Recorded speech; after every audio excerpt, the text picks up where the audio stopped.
Kas ir ilgtspējīgās finanses un kā uzņēmējiem uzlabot savu finansiālo labklājību? Par šo būs saruna ar Māri Vainovski, banku un finanšu tiesību speciālistu, Zvērnāta advokātu.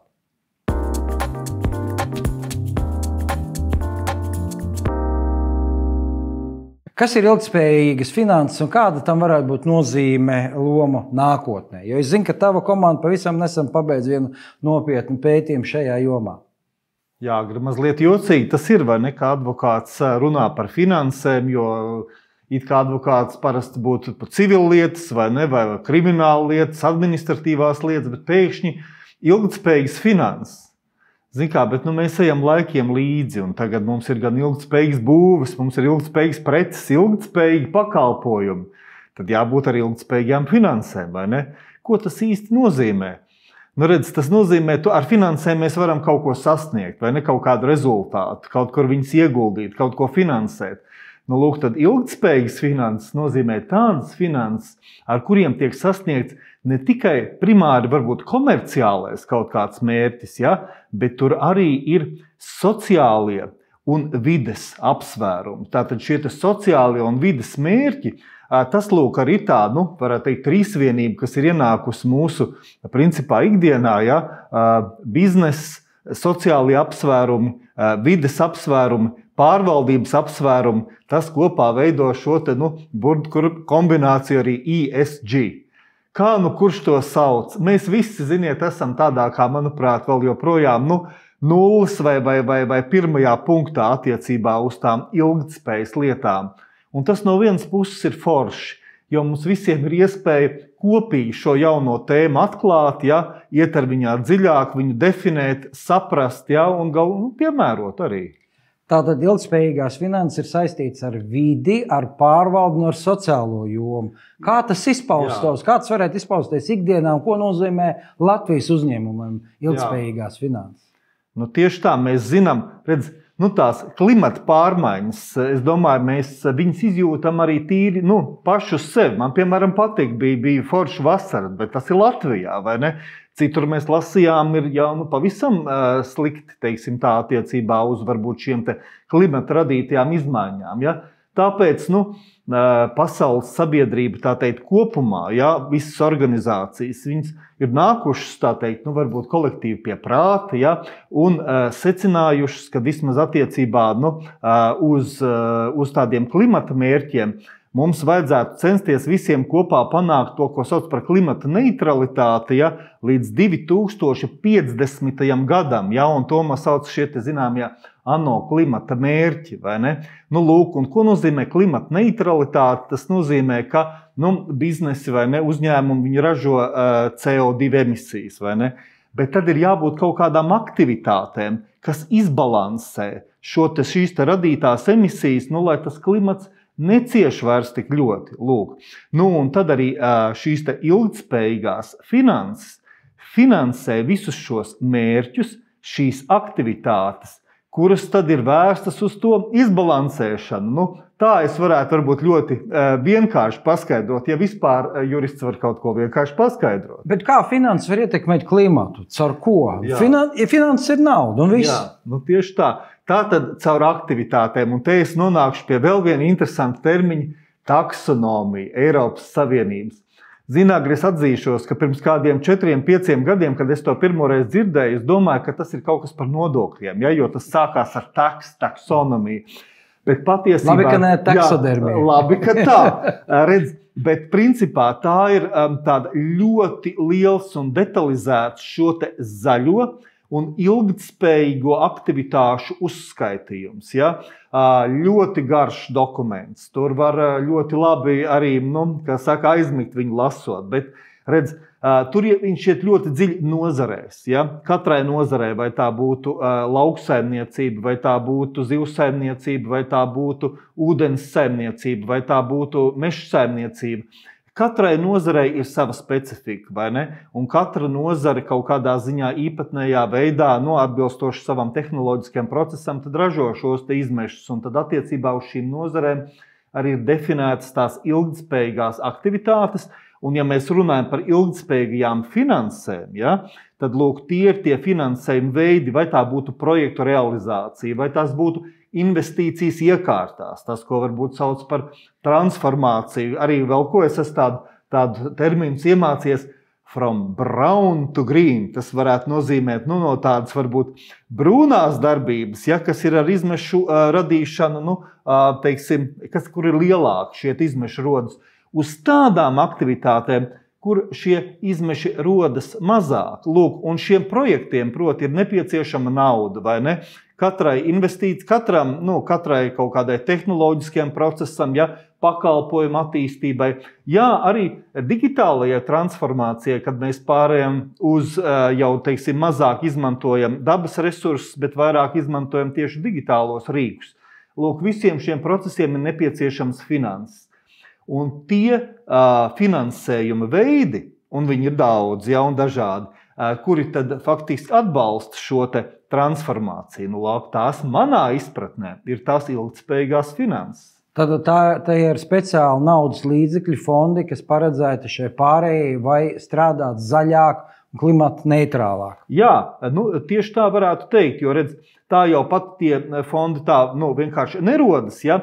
Tā kopējā filozofija, redz, es domāju, Biznesi, protams, ir gudri, un biznesi pamatā joprojām domā par ko? Par biznesu. Ja? Bet redz, lai ieviestu šo Eiropas zaļo kursu, politiķi un centrālās bankas ir apspriedušies un sapratuši, ka vislabāk, ja, šo te ideju ir ieviest caur finanšu sektoru, ja, caur to, kas dod naudu šiem te projektiem. Ja. Tāpēc arī varbūt tas pirmais līmenis, kur visvairāk šobrīd notiek darbs, lai apzinātos, kas īsti ir ilgtspējīgās finanses, kā mērīt šos zaļos projektus, kā mērīt ilgtspējas ietekmi, ir tieši finanšu sektors, un tāpēc veidojās arvien vairāk, mēs dzirdam tādas lietas, varbūt kā zaļie kredīti, ja, varētu atkal parādīties. Es atceros, agrāk arī bija, bet viņi kaut kur pazuda, tādi kā zaļie depozīti, vai ne? Ko tas varētu nozīmēt? Tu ieguldi savu naudu, bankā noliec depozītā, un tad banka apņemas šo depozītā noguldīto naudu dot tālāk, piemēram, kreditējot tādu aktivitāti, ja, kura tad savukārt veicina šo te ilgtspējas vai zaļo mērķu sasniegšanu. Tas tikai viens piemērs. Ja. Tikpat labi banka varētu pati aizņemties, tagad jāsāk runāt bišķi sarežģītāk kapitāla tirgos, ja, pati piesaistot caur obligācijām naudu, ja, kapitāla tirgos, un arī tad tā ir lielāks summas, miljonu vairāk, ja, vai varbūt pat kāds miljardi ir gatavs piesaistīt no bankām, un tad attiecīgi arī izvietot šo naudu tālāk, piemēram, arī pašai caur fondiem, ja, ieguldot jau lielākos projektos, vai tas būtu vējš, vai tas būtu saule, vai tas tagad precizējam, vēja enerģija un saules enerģija. Jā, es domāju, ka skatītāji jau saprot, ja, par ko es runāju. Ja. Tagad, starp citu, ļoti populāri arī ir šis hidrogen vai ne, tātad ūdeņraža. Es jau vairs aizmirsu, kā to sauc latviski, ja, ūdeņraža projekti un tā tālāk. Lūk, šie ir tie lielie infrastruktūras projekti, ja. Piemēram, tagad atkrasts vēja parks, kur Latvija principā ir diezgan iekavējusies, ja mēs skatāmies Rietuma Eiropā vai varbūt pat netālu kaimiņos, ja viņi ir tālāk tikuši, bet arī tādas naudas, kas tiktu novirzītas, piemēram, šo te vēja parku izbūvē, būtu tad ilgtspējīgās finanses. Jā. Bet vai nav arī citi varianti, ka ilgtspēja darbojas arī caur kreditēšanu, caur procentiem, prēmiju samaksām un citām lietām, jo tu esi zaļāks, jo tev ir likme mazāka? Lūk, jā, te mēs nonākam pie tā principa, ka uzņēmējs saka, viņi saka, draugi mīļie, mums nevajag tikai pātagu, viņi ar pātagu saprot regulējumu, ja, tas nozīmē papildus atskaites, vai ne?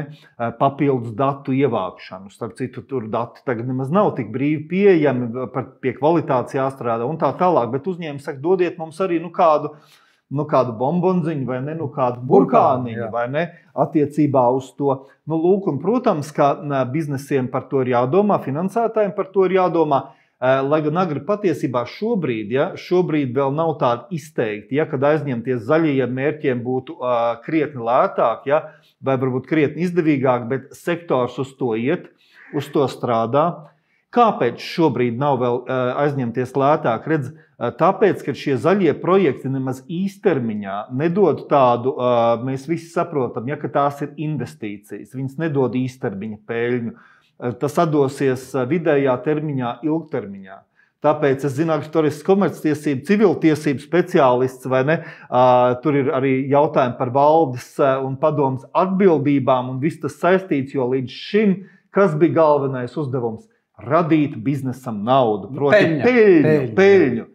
Tagad ir vesela tāda paradigmas maiņa, vai ne, biznesa sektorā, un viņi nenāk viegli un nenāks viegli. Proti, tagad peļņai, jeb finanšu mērķiem, principā kā līdzvērtīgs apsvērums nostājas ilgtspējas mērķi. Šie te manis minētie sociālie un vides mērķi, caur labo pārvaldību, bet dominē tātad sociālie un tieši šie te vides apsvērumi, kas veido šo te, ilgtspējas lietu. Un tāpēc mēs, es domāju, interesantā laikā dzīvojam, jo transformējas, manuprāt, gan izpratne, gan tiesību sistēma un atbildības principi par to, kā tad īsti bizness ir jāvada.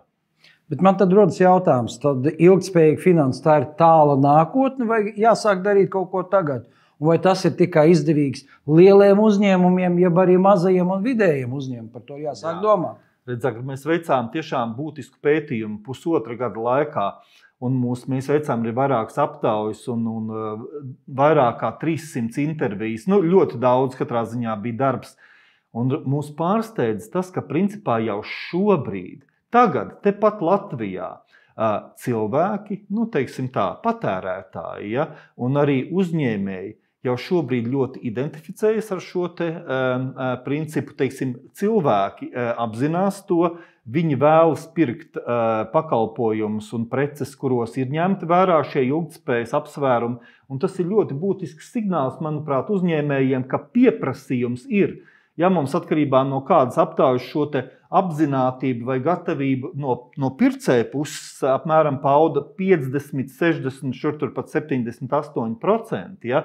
Tāpēc biznesiem, ne tikai tāpēc, ka tas ir regulējums, bet arī tāpēc, ka to sāk prasīt tirgus, ja? To sāk prasīt patērētāji, jūsu klienti.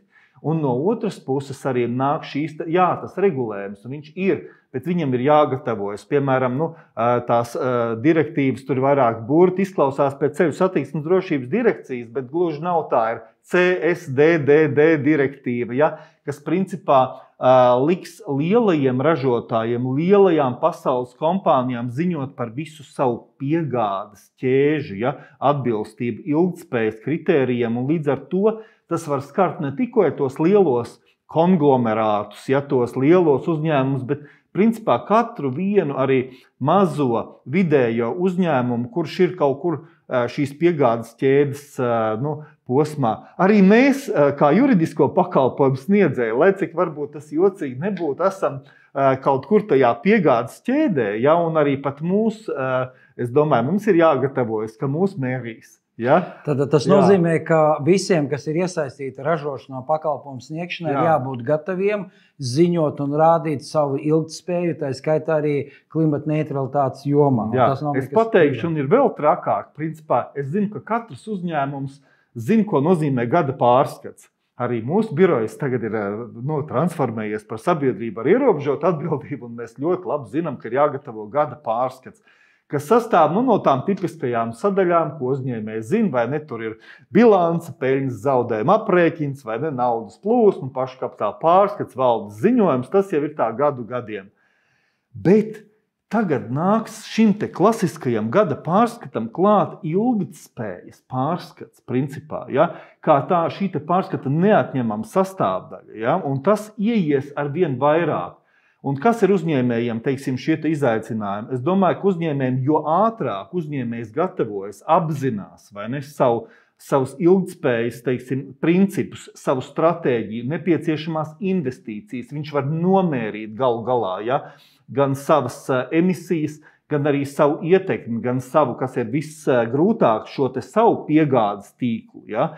Lūk, jo ātrāk uzņēmēji sagatavosies tam, un es jāsāk gatavoties jau šogad, tagad.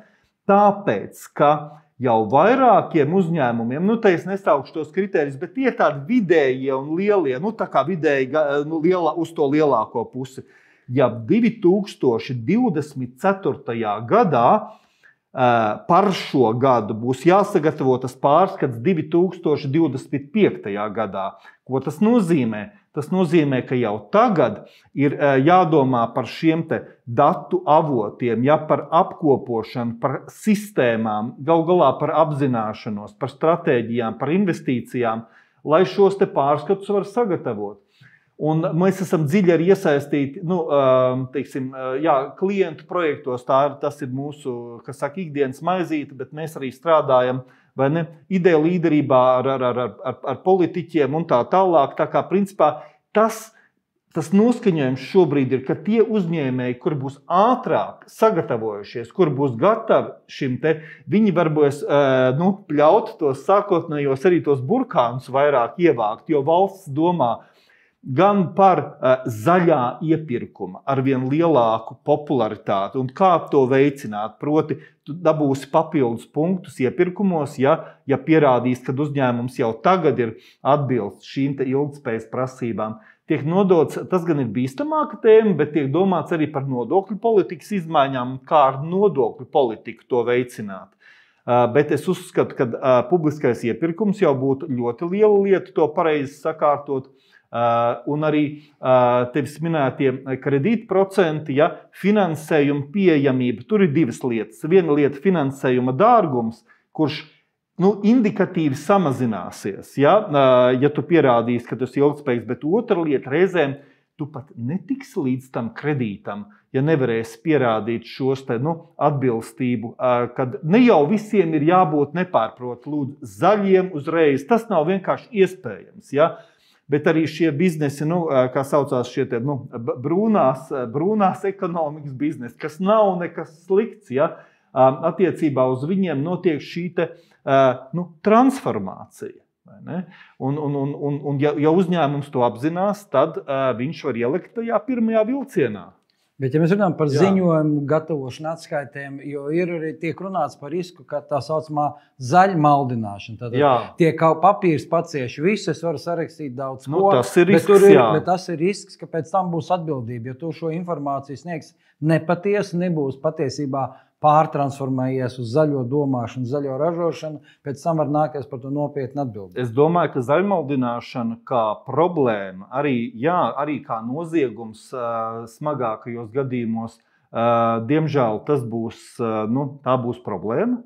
Es domāju, viņi jau šobrīd ir, mēs zinām visādus tur skandālus un tā tālāk, bet tiem tomēr šobrīd ir vēl tāds varbūt gadījuma raksturs, varbūt pat reizēm izņēmuma raksturs, bet tad, kad pilnīgi visiem šis te, princips būs jāpiemēro, tur ir jautājums par mūsu tiesību aizsardzības iestāžu arī spēju, prasmēm, kapacitāti un kompetenci, sašķirot, bet tāpat laikā neradot pārmērīgu arī trauksmi uzņēmējiem, kur ir godprātīgi, bet varbūt ir nepieciešams viņiem palīdzēt. Un tas ir ļoti svarīgi arī metodoloģiski palīdzēt vispirms saprast šo sistēmu, un spēt atsijāt tos, kas tiešām mālē melnu par zaļu. Tā tas ir. Bet arī konkurenti būs tie, kas skatīsies uz pirkstiem. Tāpēc jau tie pārskati arī ir. Šeit vēl viens liels izaicinājums ir kvalitatīvi dati, jo tas ir valsts lauciņā. Nodrošināt uzņēmējs jau var savus datus kaut kā saskaitīt kopā, bet tad, kad viņi mēra pret industriju, viņiem ir jābūt ticamiem, uzticamiem, un arī, kas vēl ļoti būtiski, ar ko mums būs visiem jātiek galā par to atklāšanas apjomu, jo atklājot datus, tu gribot, negribot aizskar arī kaut kādā ziņā komerc noslēpumu, vai ne? Jo investīciju plānus atklājot, tu redzi, kur ir tavas spēcīgās vietas, kur varbūt tev ir vājākās vietas un tā tālāk.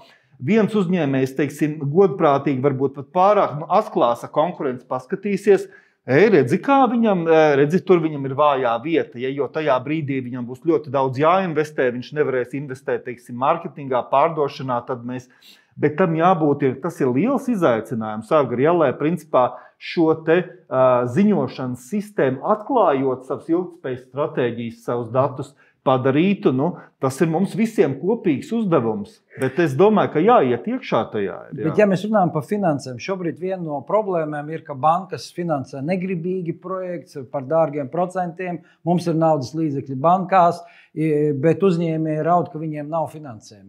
Kādas ir opcijas šobrīd jaunākās tendences finansējuma piesaistē ārpus bankas kredītiem? Tieši tā, tu pieminēji tātad inflāciju, vai ne, un to, kas cilvēkiem ir uzkrājusies nauda kontos. Latvijā ir virs 10 miljardiem. Tātad faktiski šobrīd privātpersonu, piemēram, depozīti. Bet ko es gribu pateikt par to, ka redz, cik mums bija inflācija pagājušā gadā? 2 ciparu skaitlis. Tur var dažādi mērīt, bet pieņemsim, teiksim, ap 20. Ko tas nozīmē? Kad no tiem 10 miljardiem 2 miljardi vienkārši pazuda, cilvēkiem viņus noēda inflācija. Tāpēc, redz, par tām alternatīvām, ja mēs runājam, ja bankas tiešām tagad mazāk, varbūt finansē, tur ir virkne apsvērumu, es domāju, tur mēs tur mēs neiesim, bet uzņēmējiem ir iespēja aizņemties vai arī piesaistīt finansējumu no šiem te investoriem, kuriem arī, principā, manuprāt, būtu jābūt loģiskai interesē šos te savus brīvos līdzekļus ieguldīt, nevis lai viņus noēd 2 ciparu inflācija, bet ieguldīt biznesā. Vai ne? Tāpēc pastāv šīs te iespējas iet kapitāla tirgus projektos, vai izlaist obligācijas, kas ir, principā, paņemt kapitāla tirgos kredītu, vai arī iet šīs te, akciju sākotnējos publiskos piedāvājumus veikt, kas nav viegls process, bet tomēr, ko tas nozīmē mums sabiedrībai, ko tas nozīmē mums iedzīvotājiem, ko tas nozīmē investoriem, tas nozīmē iespējas, savus, saprātīgi brīvos līdzekļus ieguldīt biznesā. Un bizness jau tā kā iet līdzi inflācijai, un principā tas tam vajadzētu būt tā kā tādai apdrošināšanas polisei, lielākajā daļā gadījumu. Un agri vēl pēdējais, ja vēl tas bizness šo te spēj pamatot, ka tā nauda tiks izlietota, ko mēs ilgtspējīgajām finansēm šodien ir tēma, tad gan investīciju fondiem, gan, teiksim, profesionāliem ieguldītājiem, viņiem ir vesels stratēģijas, kā tad ir jāatklāj, cik viņi daudz ir ieguldījuši šajos te labajos projektos. Tā agri ir liela iespēja šobrīd uzņēmējiem, pašiem aktīvi, proaktīvi, ieguldot gan kompetencē, gan procesos, gan arī tur nedaudz izmaksas ir, bet piesaistīt šīs ilgtspējīgās finanses ne tikai ejot uz banku pēc naudas, pēc kredīta, bet arī aizņemoties kapitāla tirgos. Un es domāju, ka tās mūsu nācijas, atklāti sakot, labklājība ir atkarīga tiešām no tā, cik mūsu pašu nauda tiek ieguldīta mūsu pašu valstī. Atkal gribās teikt to vārdu ilgtspējīgi, es ceru, ka es viņu nelietoju pārāk daudz. Labi, bet tas nozīmē, zināmā mērā, biržas iesaistē un vērtspapīru jomā darboties. Kādu priekšdarbu jāizdara uzņēmējiem, ja viņš grib piesaistīt šādu veidu finansējumu? Tātad caur publisko piedāvājumu, caur obligācijām, cik tas prasa apmēram laiku un ko tas prasa no sagatavošanas darbiem? Es domāju, pēc dziļas pieredzes es varu pateikt, pats galvenais, lai uzņēmumam ir vīzija, biznesa plāns un stratēģija. Vienkārši tāpat iet uz biržu uz līdzenas vietas nav pamata, uzņēmumam jābūt šim te modelim, šim te plānam apakšā, un tad uz to var uzbūvēt. Un atklāti sakot, tā absolūti nav raķešu zinātne. Tātad tur ir vajadzīgs, kas ir vajadzīgs? Ir vajadzīgs investīciju banka, jeb finanšu padomnieks, ir vajadzīgs juridiskais padomnieks un labs sabiedrisko attiecību speciālists. Un valdei ir jābūt dzirkstelītai acīs. Un tad, principā, es teiktu tā, no 6 mēnešu līdz 1 gadam uzņēmums var ļoti veiksmīgi sagatavoties biržai, piesaistīt kapitālu, tādu kapitālu, kurš nav jāatdod kā kredīts, bet kurš ir ieguldīts akcijās, un tad, principā, investori cer vai uz akcijas vērtības pieaugumu, vai uz dividendžu atdevi, vai labākajā gadījumā uz abiem kopā. Kādu summu var piesaistīt? Ir kādi piemēri nesenie, cik lielas summas var piesaistīt? Redz, Latvijā kapitāla tirgi vēl nav tik ļoti attīstīti, bet tāpat laikā mums ir vairāk veiksmes stāsts. Es teiktu, ka vidēji uzņēmējs var saprātīgi cerēt piesaistīt tāds vidējs uzņēmums no 5 miljoniem, varbūt līdz maziem 11 miljoniem akciju publiskajā piedāvājumā. Tas, protams, ļoti ir atkarīgs no uzņēmuma apjoma. Ja? Tikpat labi uzņēmums, vai tā varētu būt varbūt lielāka kredīta iestāde, vai, piemēram, ja mums lielie enerģētikas uzņēmumi iet biržā, tur jau būtu runa par 100 miljoniem. Ja? Bet pēc līdzšinējās pieredzes, es domāju, tur var sākt arī, nevajag uzreiz atvēzēties uz kaut kādiem 50 miljoniem. Ja? Ļoti veiksmīgi uzņēmumi ir piesaistījuši jau šobrīd finansējumu, bet tas nav tikai tā nauda. Tā ir arī tomēr, faktiski tāda kā reklāma, reputācija. Ja? Tā ir kvalitātes zīme, tā ir atpazīstamība, tā ir uzticamība. Tu vari izdot, piemēram, akciju opcijas, ja? Un motivēt savus vidējā augstākā līmeņa darbiniekus, padarīt viņus no darbiniekiem par līdzīpašniekiem. Ja?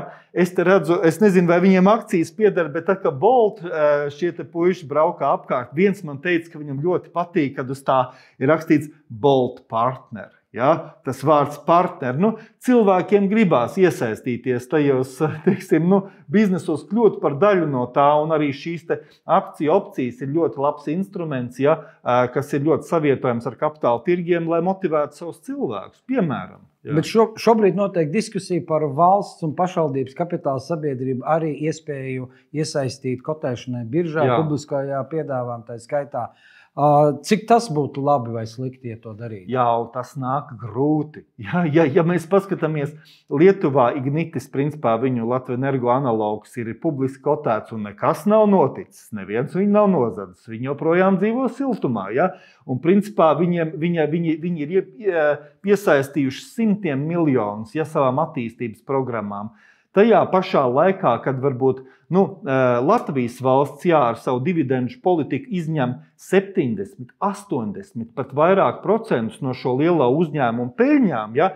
Un tad mēs mazliet brīnamies, ka viņiem īsti pietrūkst finansējums, kad rodas šāda apusēja frustrācija gan no uzņēmuma puses, gan arī sabiedrība īsti nesaprot. Viņi taču tik ļoti daudz pelna. Kur tad tur ir problēma? Kāpēc iet uz kapitāla tirgiem? Bet tā nauda jau, tiek izņemta ārā no uzņēmuma, viņa aiziet budžetā, kas arī jau pats par sevi nav slikti, bet saprot, tie kapitāla tirgi tomēr noliek tās lietas savās vietās. Ja? Un tāpēc es domāju, ka Latvijai, un tieši sabiedrības cilvēku interesēs, mums būtu jādod iespēja šos te nezaudējot kontroli.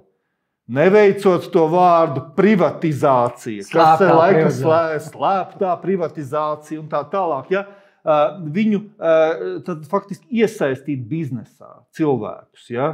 Mēs runājam par kādiem 10, maksimums 20%. Mēs runājam par tādu procentuālu apjomu, ko mēs redzam, kas gan Enefit Green, gan Ignitis, šie lielie piemēri. Tur nekāda kontrola nav zudusi, 11%, varbūt 20% tiek tad faktiski piesaistīti šie ārējie investori, kas sastāv gan no lielākiem, varbūt finanšu institūcijām, gan arī sabiedrības. Un kā es dzirdēju no Igaunijas puses, ka vēl viena no lietām šāda veida publiski kotēti kapitāla sabiedrības ir daudz caurspīdīgāks un viņiem ir lielāka ticamība, un tas palīdz arī uzlabot korporatīvo pārvaldību. Protams, te ir virkne. Agri man vienreiz viens klients pavaicāja, lai es nosaucu vismaz 3 sliktās lietas ieiešanai biržā. Es sēdēju pusstundu un es nevarēju izdomāt. Ja? Jo arī tā korporatīvā pārvaldība, tas ir tik tiešām, tā ir prasība, arī biržā nekotētam uzņēmumam, bet biržā kotētajam, tas ir tāds, principā, pienākums, tā latiņa ir jātur. Tur nav citu variantu. Un vēl kas ir būtiski, varbūt tāda politiskā, neadekvātā politiskā ietekme tiek mazināta. Kontrole netiek zaudēta, bet emocionālā politiskā ietekme no sērijas jauns ministrs, jauna valde, jauna padome, tas tiek samazināts. Jo padomā, ja valde vai padome nevar būt droša, ja, par kādām ilgtspējīgām investīcijām mēs varam runāt un riska uzņemšanos, ja varbūt, ja viņiem jādzīvo, pieņemsim, ir no vienas valdības līdz otrai valdībai.